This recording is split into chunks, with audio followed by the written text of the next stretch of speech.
Hello बच्चों लोग, मैं हूं सुशील और मैं आपका स्वागत करता हूं लर्निंग फाइव पर। और मैं आपके लिए पार्ट 2 अर्थशास्त्र का लाया हूं, जिसमें आपके नेक्स्ट इंपॉर्टेंट टॉपिक और चैप्टर है जो आपके लिए इंपॉर्टेंट है एग्जाम से रिलेटेड। और अगर इस टॉपिक को या इस वीडियो को आपने लगातार देखा और अपने कॉन्सेप्ट्स क्लियर कर लिए तो एग्जाम में आपके अच्छे नंबर्स आएंगे।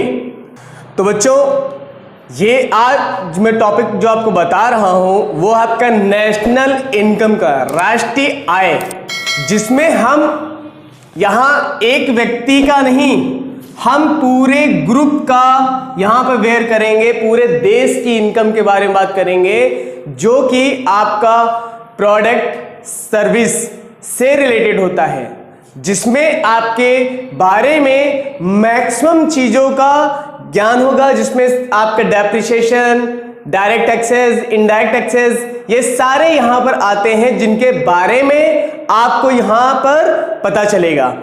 ठीक है, तो अब इसमें हम आते हैं वस्तुओं पर। वस्तुओं का अर्थ मतलब वो वस्तुएं जिनका मूल्य बाजार में आंका जाता है, जिसमें आपकी भौतिक वस्तुएं, ठीक है, प्राकृतिक वस्तुएं और मानव निर्मित वस्तुएं होती हैं। भौतिक वस्तुएं जो कि आपकी रॉ मटेरियल, मतलब रॉ मटेरियल को मैन्युफैक्चर करते हैं, किसमें, एबल टू कंज्यूम, ऐसे प्रोडक्ट जो बनाकर बेचा जाता है बाजार में, वो आपकी सारी भौतिक वस्तुएं होती हैं। और दूसरा होता है नेचुरल थिंग्स, ठीक है ना, नेचुरल थिंग्स।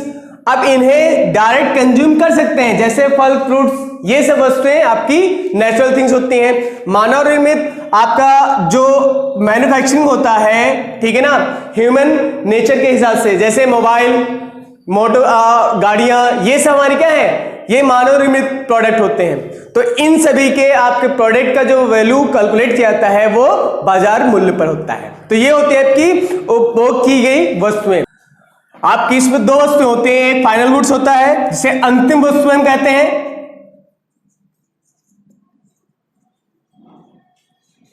ठीक है। अब अंतिम वस्तुएं कौन सी होती हैं बेटा, वो वस्तुएं होती हैं जो एबल होती हैं तुरंत कंज्यूम करने के लिए, मतलब जो प्रोडक्ट बन चुका है और जिसे आप का यूज कर सकते हैं, वो आपका फाइनल गुड्स होता है, ठीक है। अब फाइनल गुड्स का में आप ले सकते हैं कि आप मार्केट से बिस्किट लाए, तुरंत खा लिए, ठीक है, और आपके लिए जैसे आपने समोसे लिए, खा लिए, तो ये आपकी फाइनल गुड्स है जो बन चुकी हैं और आप उसे यूज कर रहे हैं। और दूसरा मध्यवर्ती वस्तुएं होती हैं, इनसे इंटरमीडिएट थिंग्स कहते हैं।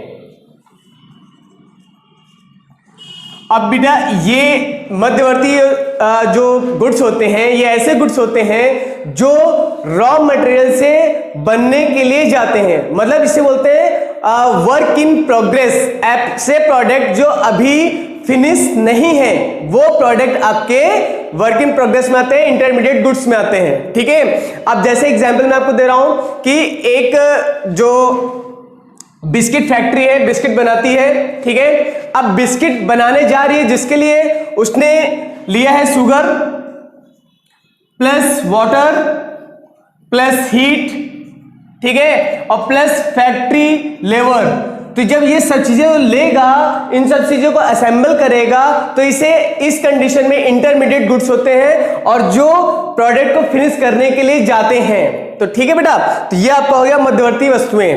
तो बच्चों, अब इस चैप्टर में जो नेशनल इनकम है, इसमें आपका जो इंपॉर्टेंट थिंग्स है बताया गया है। अब इसमें नेशनल इनकम में आपको जो टॉपिक पढ़ना है, ध्यान दीजिएगा, ठीक है, जीडीपी, जीएनपी, एनएनपी, ठीक है, और एनएनपी, एनएनआई, ये ऐसे टॉपिक हैं जिनको आपको ध्यान देना है, ठीक है। नेशनल इनकम में आपका जीडीपी, जीएनपी, एनएनपी, ये आपका है एनएनपी और एनएनआई, और आपका फिफ्थ हो जाएगा पीआई, पर्सनल इनकम। ये 5 टॉपिक ऐसे हैं बेटा, इसमें पढ़ लीजिएगा, इसमें से रिलेटेड आपकी सारी चीजें मिल जाएंगे और ये आपके लिए इंपॉर्टेंट है। ठीक है, अब जिसमें छोटे छोटे कुछ टॉपिक हैं जिन्हें आप पढ़ सकते हैं। पूंजीगत व्यय, ठीक है, ह्रासमान मूल्य ह्रास, ठीक है, और निवेश, ये ऐसे टॉपिक है बेटा जिन्हें आप पढ़ के 3 नंबर या आपके 1 नंबर के क्वेश्चंस पूछे जा सकते हैं। ठीक है, तो ये आपके लिए मैं टॉपिक खत्म करता हूं और फिर मैं आपको नेक्स्ट टॉपिक के बारे में बताता हूं। तो बच्चों अब बात करते हैं मुद्रा एवं बैंकिंग के इंपॉर्टेंट टॉपिक। ठीक है, अब देखिए आपका मुद्रा क्या है? विनिमय के माध्यम। मुद्रा एक विनिमय का माध्यम है जो लोगों तक अपनी सेवाएं वस्तु को पहुंचाता है, जिसका जो विनिमय है वो एक मीडिएटर का काम करता है। ठीक है, अच्छा अब इसमें हमारे पास क्या है कि मुद्रा की पूर्ति की आवश्यकता या अवधारणा क्या है। अब ये एक टॉपिक ऐसा है बेटा जो 3 नंबर में भी आ सकता है और इस चैप्टर में आपके कम से कम 6 नंबर या 10 नंबर में क्वेश्चन पूछा जा सकता है। ठीक है ना।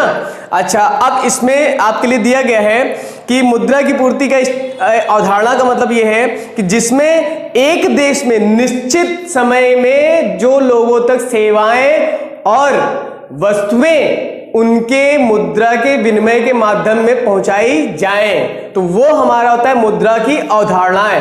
तो ये आपका एक देश के बारे में, एक समूह के बारे में और एक आपके क्राउड के बारे में बताया गया है। ठीक है, अच्छा अब नेक्स्ट जो टॉपिक हमारा है वो है सप्लाई ऑफ मनी, मुद्रा की पूर्तिकर्ता। तो मुद्रा की सप्लाई कौन कौन करता है बेटा, टॉपिक है, अब इसको आप पढ़ लीजिएगा। मैं आपको बता रहा हूं सरकार करती है, देश के केंद्रीय बैंक करते हैं और व्यापारिक बैंक। अब यहां पे जो टॉपिक हमारा शुरू होता है केंद्रीय बैंक के कार्य, व्यापारिक बैंक के कार्य, व्यापारिक बैंक के इंपॉर्टेंस। ठीक है, ये बेटा आपके लिए इंपॉर्टेंट है और इनको इस चैप्टर में पढ़ लीजिएगा। तो बच्चों आते हैं नेक्स्ट टॉपिक पर, आय एवं रोजगार का निर्धारण। ठीक है, अब देखिए इसमें जो आपके लिए इंपॉर्टेंट टॉपिक है, जो सबसे इंपॉर्टेंट है, जो आपके लिए कम से कम आपके 6 नंबर में क्वेश्चन पूछ सकते हैं और 3 नंबर में भी। ठीक है, छोटे छोटे टॉपिक भी हैं और अच्छे भी हैं। खुली अर्थव्यवस्था, बंद अर्थव्यवस्था, ठीक है, उपभोग फलन, ठीक है, बचत और आपके न्यून मांग और अधिमांग, ये ऐसे टॉपिक हैं बेटा जो बहुत ही अच्छे हैं और इसमें छोटे क्वेश्चन पूछ सकते हैं और बड़े क्वेश्चन भी पूछ सकते हैं। और इनके एलिमेंट्स जरूर पढ़ लीजिएगा, फैक्टर जिसे बोलते हैं घटक, ये आप पढ़ जरूर लेना कि इनमें ऐसे क्वेश्चन बना के घुमा के पूछ सकते हैं। और कभी भी क्वेश्चन में कोई प्रॉब्लम हो हिंदी में तो आप उसे इंग्लिश में पढ़ जरूर लें, तो उसमें सारी चीज क्लियर कर देगा। ठीक है, तो इसमें आप परेशान होइए और इसमें आपको क्वेश्चन बहुत ही अच्छा मिलेगा और पढ़ के आप इसे अच्छा एक्सप्लेन कर सकते हैं। ठीक है, तो नेक्स्ट चैप्टर आपका है सरकारी बजट एवं अर्थव्यवस्था। तो बच्चों इसमें जो आपके लिए इंपॉर्टेंट टॉपिक है सरकारी बजट का अर्थ, महत्व एवं उद्देश्य, ये ऐसे टॉपिक हैं जो आपके 10 नंबर में भी आ सकता है। ठीक है, अच्छा अब इसमें जो रहेगा आपका बजट संरचना, बजट रेखा, ठीक है, तो ये टॉपिक आपके 3 नंबर में भी पूछे जा सकते हैं और ये आपके लिए पढ़ना जरूरी है। इससे रिलेटेड छोटे टॉपिक हैं तो उनको पढ़ जरूर लीजिएगा। ठीक है, अच्छा अब आता है राजस्व प्राप्तियां और आपका राजस्व घाटे एवं राजकोषीय घाटे। तो बेटा ये ऐसे टॉपिक हैं जो आपको कंफ्यूज भी करते हैं। अगर इनके कॉन्सेप्ट क्लियर है, मीनिंग क्लियर है, तो आप इन्हें लिख भी सकते हैं और इनमें आसानी से डिफरेंस भी बता सकते हैं। ठीक है ना। अच्छा और इनकी विशेषताएं भी अगर बाई चांस आ सकती है मीनिंग में तो कर सकते हैं आप लोग। अच्छा अब इससे रिलेटेड और क्या है, राजस्व व्यय और पूंजीगत व्यय, ये ऐसे हैं जो इन्हीं से ही इन्हीं के नाम से ही रिलेटेड हैं, जो लोगों को कंफ्यूज भी करते हैं। तो आप कॉन्सेप्ट पे ध्यान दीजिएगा, अपने बेस पे ध्यान दीजिएगा और ये चैप्टर में आपका क्लियर हो जाएगा। अच्छा अब देखिए डायरेक्ट टैक्सेस, इनडायरेक्ट टैक्सेस के बारे में पूछ सकता है। तो डायरेक्ट टैक्स क्या होता है मैं आपको समझा दे रहा हूं और इनडायरेक्ट क्या होते हैं। तो बेटा जो डायरेक्ट टैक्सेस होते हैं, प्रत्यक्ष कर। अब प्रत्यक्ष कर क्या होता है, जो टैक्स पेयर होता है, जैसे हम लोग व्यक्ति हैं तो हम लोग जितना पैसा गवर्नमेंट को प्रत्यक्ष रूप से अपनी आय का, ठीक है ना, आय का जो भी हम टैक्स देते हैं गवर्नमेंट को, वो गवर्नमेंट के पास जाता है डायरेक्ट, तो वो डायरेक्ट कर होता है जो गवर्नमेंट हमसे डायरेक्ट वसूलता है। और जो अप्रत्यक्ष कर होता है, ठीक है ना, अप्रत्यक्ष कर का मतलब इनडायरेक्ट टैक्सेस। अब ये बेटा हमारी आय से पहला लिया था, और ये जो लिया था है हमारी सर्विसेज एंड थिंग्स, मतलब वस्तुएं, प्रोडक्ट।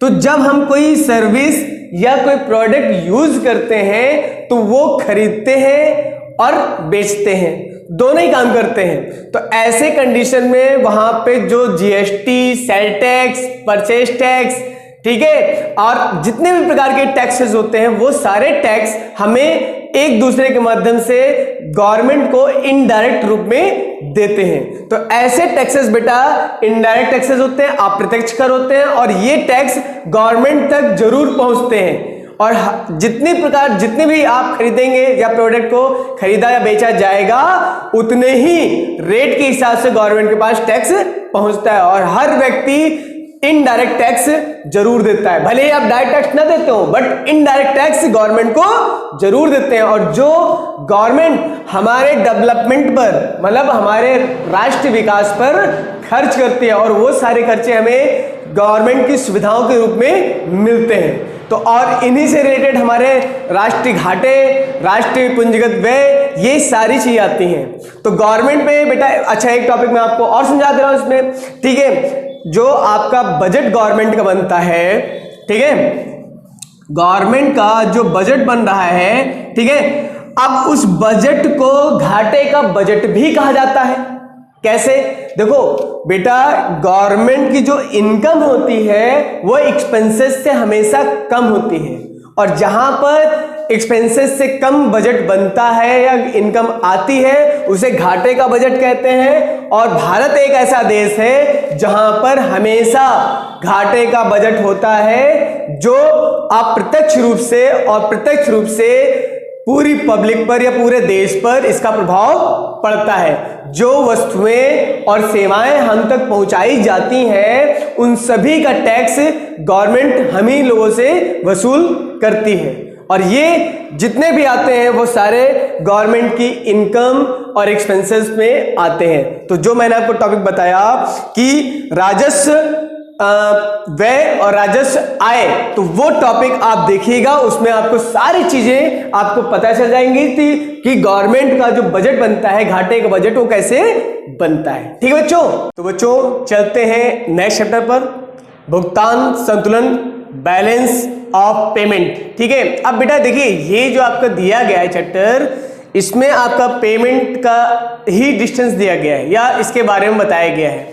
तो भुगतान संतुलन क्या है, भुगतान संतुलन करने के क्या घटक होते हैं, जिसमें आपको चालू खाता और पूंजी खाता का भी यहाँ पे विवरण या स्टेटमेंट बताना है। ठीक है, अब इसमें जब आप पढ़ेंगे बेटा तो इसमें छोटे छोटे टॉपिक भी आपको मिल जाएंगे।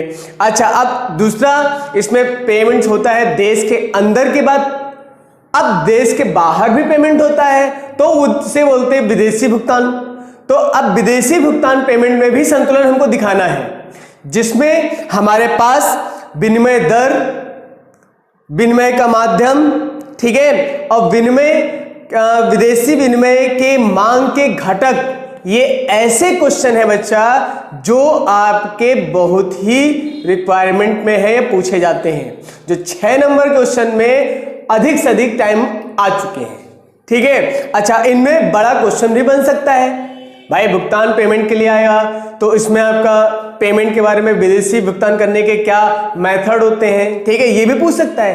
तो ये ऐसे क्वेश्चंस हैं जो अंतर में भी पूछा जा सकता है। तो बच्चों मुझे उम्मीद है कि आपको सारे चैप्टर के इंपॉर्टेंट टॉपिक क्लियर हो गए होंगे, और अगर किसी भी प्रकार की कोई समस्या है तो आप कमेंट सेक्शन में आके कमेंट कर सकते हैं और आपकी प्रॉब्लम सॉल्व की जाएगी।